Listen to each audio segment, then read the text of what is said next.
इस तरफ देख लो।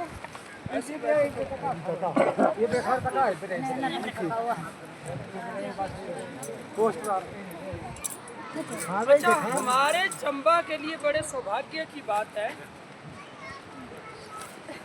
सोमनाथ ज्योतिर्लिंग के बारे में तो आप जानते ही हैं। 1000 साल पहले उसको तोड़ा गया था, ये भी जानते हैं। किसने तोड़ा था? चलो, जिसने भी तोड़ा था, बाहर से आक्रमण किए थे, उन्होंने तोड़ दिया।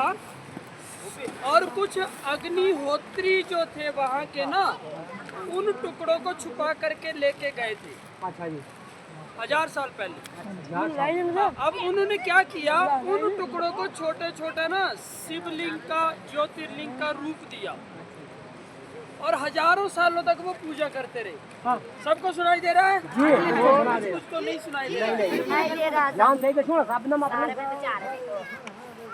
तो हजारों सालों तक उन्होंने क्या करी, उसकी पूजा करी। और आज से 100 साल पहले, अब तो 101 साल हो गए, 1924 में उन ज्योतिर्लिंग को लेकर के गए कांची के शंकराचार्य के पास। बोले हजारों सालों से जो हमारी पीढ़ियां हैं इसकी पूजा कर रही हैं, अब बताओ इसका करना क्या है। तो जो शंकराचार्य जी थे, उन्होंने बोला कि 100 साल तक फिर इसकी पूजा करते रहो।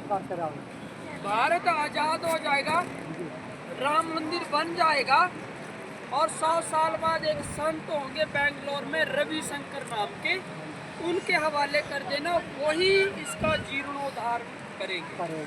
तो 1924 में 2 ज्योतिर्लिंग को लेकर के उनकी पीढ़ियां आई थी सामने, और उन्होंने बोला कि गुरुजी हमें ऐसे ऐसे बोला था कि आपके पास देना। तो वो 2 देखे, और उनके मन में ये था कि सच में इन्हीं के पास देना, कि कोई और ना हो। फिर जब उनको भरोसा हो गया तो 11 ज्योतिर्लिंग थे।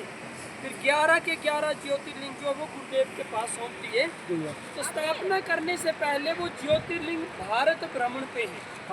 तो उसमें से 2 जो ज्योतिर्लिंग हैं वो 1 अप्रैल को चंबा के चौगान में आ रहे हैं। वहाँ पे उनकी पूजा भी होगी और दर्शन भी कर सकते हैं, है ना। तो इसमें वो सारी डिटेल इसमें भी है। अच्छा जी। और जिन जिन के व्हाट्सएप नंबर होंगे आपको वो डिटेल भी आ जाएगी। तो उसका स्टेटस लगाओ, लोगों को बांटो, वो सब चीज़ें आप करो, ताकि ज़्यादा से ज़्यादा लोग वहाँ पे आए।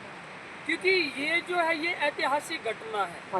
ऐसे ही कहीं कोई शिवलिंग ट्रैवलिंग नहीं करता है, कोई आता नहीं है, और हजारों सालों बाद वो प्रकट हुआ।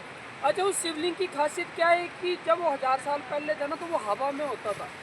ऐसे क्या होता, शिवलिंग धरती में होते हैं ना, वो हवा में ही रहता था। हवा में रहता था। तो अभी के जो शिवलिंग है वो भी ना आपस में ऐसे जुड़ते नहीं, एक तरह से चुंबकीय वो शक्ति उसके अंदर। और उसका जब रिसर्च हुआ तो कहा गया कि इस धरती का वो पत्थर नहीं है। तो उसका इतिहास ये है कि सोमनाथ की जो स्थापना थी वो चंद्रमा भगवान ने करी थी। तो वो किसी और प्लेनेट से ला करके उसको स्थापित किया गया। हमारे लिए बहुत सौभाग्य की बात है। एक तो ये है, उसके अलग अलग गांव के लिए छोटे छोटे पोस्टर भी मिल जाएंगे आपको। हाँ जी, ठीक है। और दूसरा ये है कि काफी सालों से मैं यहाँ पे आता रहा हूँ, और युवाओं की एक ट्रेनिंग होती है, युवा नेतृत्व प्रशिक्षण कार्यक्रम। अभी भी यहाँ के 14 लोग करके आए हैं, और इस बार तो 6 लड़कियों ने भी वो ट्रेनिंग करी है। अच्छा जी। और अनु आप जानते होंगे, ग्वाड़ी से जानते हैं अनु, उसने अभी वहाँ पे 3 बजे प्रोग्राम ऑर्गेनाइज किया है ना। तो मैं चाहता हूँ जिनकी भी उम्र 18 से लेकर के 40 साल है, लड़के लड़कियाँ सब, एक बार वो 7 दिन वाली ट्रेनिंग करो।